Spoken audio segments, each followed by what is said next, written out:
Today on City Cast Chicago, one tangible thing the city could do for Black Chicagoans during Black History Month: go on ahead and make progress on reparations. Mayor Brandon Johnson set aside money in this year's budget specifically for a new reparations subcommittee, but they haven't even met yet. Meanwhile, nearby Evanston's reparations program has been running for the past couple years. Former Evanston alderperson Robin Ruth Simmons will be in the Austin neighborhood this weekend talking about reparations, so we're revisiting our conversation with her from the summer to see what Chicago can learn. It's Tuesday, February 20th. I'm Jacoby Cochran, and this is What Chicago's Talking About.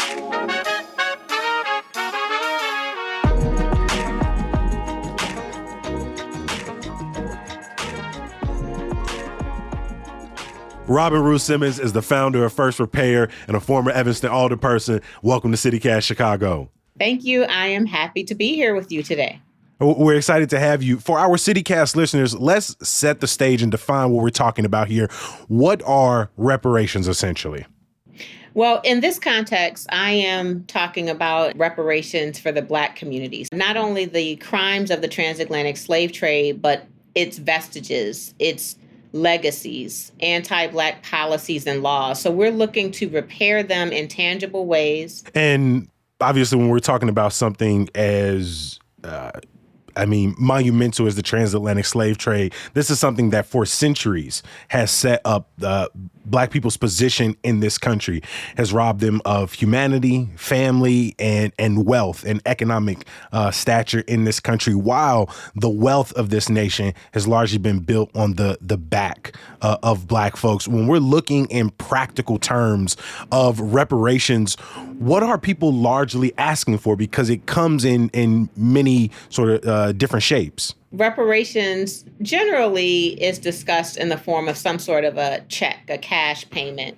But when you go into Black communities, Evanston being the first to pass a funded reparations initiative, the Black community want full repair, not just cash, but also access to housing, business, education, health, trauma-informed care.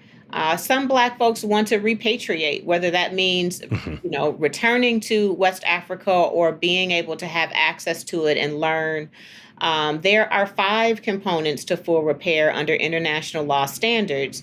And the first of those is cessation or guarantee of non-repetition, which means we need to start with policy change. Right. How can we make reparations when we still live in a country that largely is governed in an anti-Black way? That is exactly right. And so although we've had some important laws, civil rights and human rights and fair housing laws passed in the 1960s, we still have anti-Black racism baked into our current public policy locally, statewide, and federally. And so that's the first component of repair.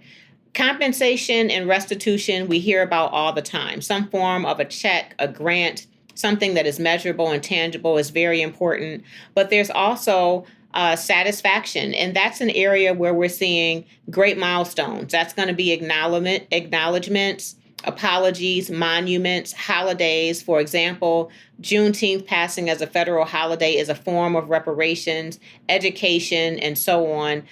Satisfaction is an area that we are seeing some milestones. But then there's also rehabilitation. Mm-hmm. Looking at our health and wellness. We experience trauma every day, just as Black people living in America. And we also have inherited trauma from our ancestors and our elders through transgenerational epigenetics. So we're looking at full repair, and that could come in the form of, in Evanston, started with $25,000 direct benefits to build wealth through housing. It's expanded to cash. Other communities are looking at community benefits for reparations, housing opportunities and education and so on. But the remedies are to be prescribed by the Black communities pursuing racial justice and reparations. And obviously this is really a monumental task, too huge for any one town or municipality to sort of tackle in any one cycle. But can you tell me, how did you arrive at the program in Evanston and how does it work? So by consensus, we started with housing.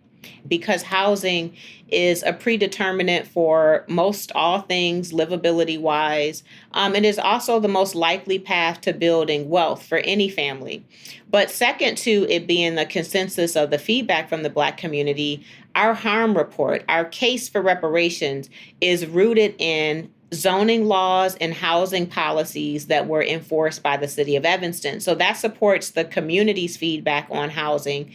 And thirdly, and really most importantly, so that we can have a implemented, dispersed, real reparations program and not just ceremonial, we had to have a legal framework. So our remedy is in direct correlation with the harm. That allows us to have strength against any legal challenges which we have received from even outside of our community, and implement our reparations program. It sounds like throughout your surveys, this is what people wanted.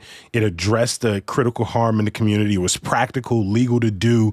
How does one become eligible for the program, and how is the money paid out to them? There was a law in Evanston enforced between 1919 and 1969 that was anti-Black. It was a zoning law that really stripped away wealth and opportunities from Black families through downzoning and all kinds of other practices that were anti-Black in the historically Black part of town.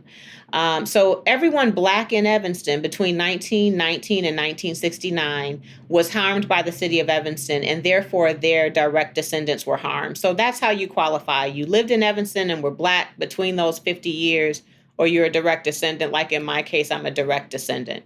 The benefit is dispersed in a few ways. You can use it for a down payment for a purchase of a home. You can use it to pay down a mortgage balance, principal balance, or however you choose to direct your funds. You can use it to make improvements and repairs of any type to a home that you own already, and that is the option that has been selected most in our city. And you can pass it down. And so we do have some residents that have received the benefit and then pass their benefit to a child instead of using it themselves. And most recently, we included the option to take a direct cash benefit. Is the direct cash benefit the exact same amount, and can it only be used towards housing in the same ways? It is the exact same amount, and it is an understanding that it is used for wealth building activity, but we don't check that. So we hope that residents are using it in a way that builds wealth, but there is no mandate. So it sounds like the restrictions were a little tighter when this was the initial version of this came out back in 2019, that it had to be used and organized through the city for housing purposes. But now it sounds like it's being dispersed in a way where people can use it in the ways that would most benefit them, but with the hope that it is helping them to sort of secure wealth. What makes this different than a housing grant? What makes this reparations? Well, what makes it reparations, it is a direct response with an acknowledgement of harm and an apology and a attempt to repair.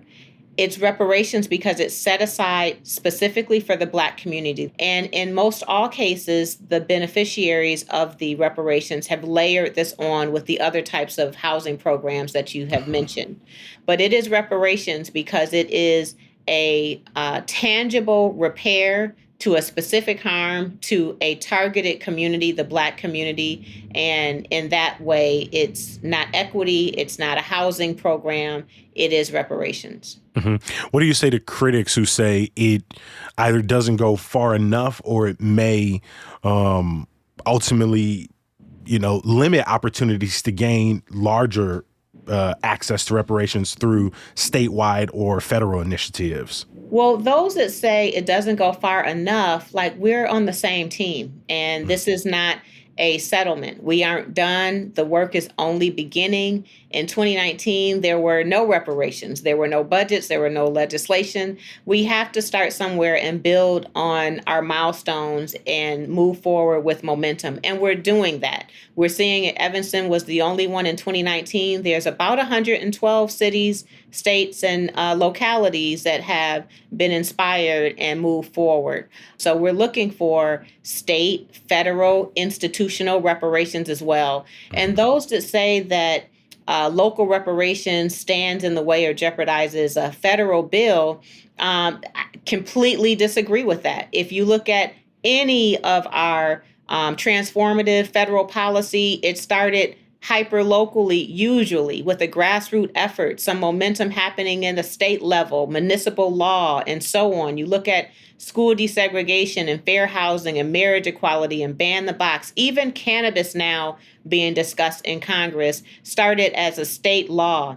In 2019, H.R. 40, the federal bill for reparations that has languished in Congress, had 16 co-sponsors. Our last Congress ended with 119 co-sponsors and yes votes in the House, a Senate companion bill, hundreds of ally-led institutions signing a letter making a demand for President Biden to sign an executive order for reparations. And so just the opposite.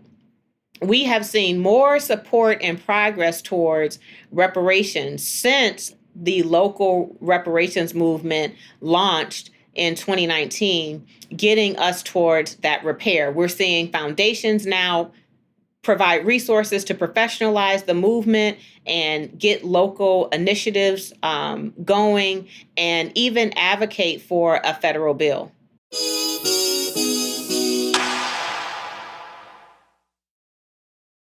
Speaking of how this $10 million program is being paid for, it'll largely come from cannabis and real estate transfer tax revenues, which means it's ongoing, not one time. But when we look into the numbers, the initial reparations ordinance was passed in 2019. Since then, there have been hundreds of applicants, but I believe just over like 16 payouts. Is that a win in your eyes? Is that a success? And is there any way to speed this up? Yeah, it's a win because we've had progress where we didn't have a dollar committed in 2019. We have 20 million now. So it's not 10, it's 20. While Okay. we look for additional revenue sources. So initially it was cannabis sales tax. Additionally, now, because of our commitment to this work, it's also real estate transfer taxes. There were 16 dispersed for a very long time. That number is jumping up over time because we have now learned how to make some staff adjustments. We have identified full-time staff and how we can disperse this, where before there was no blueprint. And so we had challenges with disbursement and taxation, wanted to be sure that we weren't. Is the money taxed, or is it no strings attached? Yeah, there's no strings attached, but those were things that we had to get legal memos from. So we didn't want to jump out and begin dispersing, and then we have residents losing important life-saving benefits like housing and housing vouchers and SNAP benefits and Medicaid and so on. And so we had to learn along the way. And so to the critics, I say a better use of your time is, helping the movement with all the roadblocks ahead of us, helping with the judicial barriers in Congress, helping with legal memos and understanding taxation, helping to get more funds to deliver more repair, finding more allies, inviting more scholarship, and so on. That is a better use of time than criticizing, in my opinion. After spearheading this work during your first time as an alderperson, you chose to move out of office and do reparations work full time. Why? Well, there is a need and a demand, and we have great momentum right now, more so than we've ever seen in the history of the reparations movement.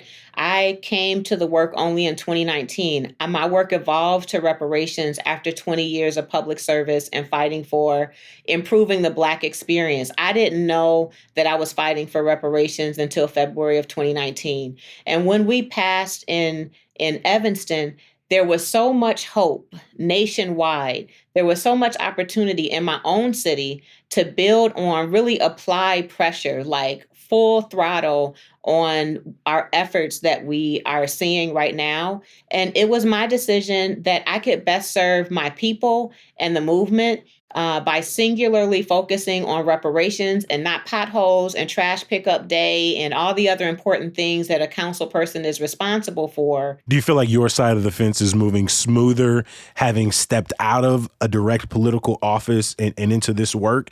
And was it something about that process that you felt was just too cumbersome, or maybe didn't get to the root of this issue often enough? Well, no, I mean, our process was actually, no one was paying attention to us in Evanston when I led the passing with so many other of my collaborators here in town. It wasn't newsworthy until it passed, and folks didn't believe it would happen. Folks in town didn't even apply because they didn't think that there would ever be a benefit dispersed, and they do have regrets now. We hear from them all the time. I've seen some of the documentaries. I've seen some of the news coverage of people who said, "Ain't no way in hell right this gonna happen." Right. And so I'll say that there is a political process. There is a political timeline. Now that it's so public, there's more people to block and fight and hate and, corrupt. So we had the privilege of working very quietly and peacefully in Evanston. And now, that has changed. But you have folks that just either don't believe, and some folks that want reparations and maybe are just scared. I can't really get in the minds of folks why they would be in opposition, especially our own folks. But that is a path that I would recommend other communities take. Building consensus, public education must happen ongoing so folks understand that reparations is not novel. There's a long history of Black folks fighting for liberation and repair, and that there are models to consider. There's been reparations paid to Japanese community for internment, to Holocaust survivors and descendants, and so on. And there's a whole list of other ways reparations have been paid, just not to the Black community. Robin Ruth Simmons is the founder of First Repair. Robin, thank you for stopping by CityCast. Of course, thank you. Simmons and others will be speaking about reparations at a Black History Month celebration Saturday at the Karen Center for the Arts. You can check the link in the show notes for more details.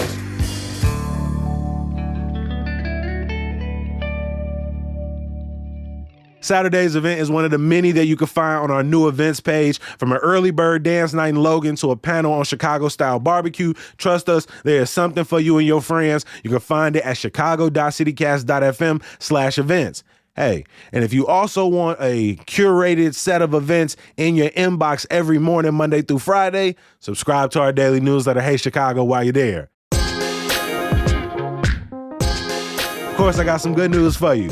The Rooted in Radical Youth Poetry Festival and Competition is running all of February and March with shows at the Beverly Arts Center, Haymarket House in Uptown. The finals will be held at the end of the festival at the Ramova Theater in Bridgeport. You can also check out the show notes for a link. As always, we appreciate you for listening, reading, DMing us. We appreciate everybody who's become a member. And of course, we appreciate you for being here bright and early tomorrow. We're going to talk to you then. Peace.